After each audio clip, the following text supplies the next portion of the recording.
Hello guys, তা এখন বাজে রাত 9টা। তা আজকে আমার মামির বার্থডে, আর সকালবেলা তো সেটার পোস্ট আপনাদের সাথে শেয়ার করেছি। তা তার বাড়িতে এখন নেমন্তন্ন আছে। তা দেখুন, আমি তৈরি হয়ে গেছি একদম নর্মালভাবে, একদম সাধারণভাবে তৈরি হয়েছে, এমন কিছু সাজিনি। তো ওই দিকে এখন যাব মামির সাথে দেখা করতে। তো চলুন ওখানে দেখাই কি কি হয়েছে না হয়েছে, আর মামিকেও অবশ্যই শেয়ার করবো। চলুন দেখাই। হ্যাঁ, তো ফাইনালি চলে এসেছি মামার বাড়িতে। এই যে আমার বোন, এই যে আমার ভাই, আর এই যে মামা আরও দুই বোন বসে আছে। তো চলুন বার্থডে গার্লকে দেখিয়ে দিই। হ্যাঁ, তো এই যে আমার এটা একটা দিদা, এটা একটা দিদা, আর এই যে আমার মাসি বসে আছে, আর এই যে বার্থডে গার্ল। হাই বলো।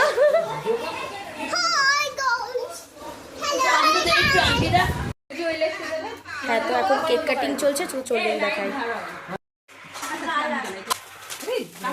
Happy birthday to you, happy birthday to you, happy birthday dear mami, happy birthday to you.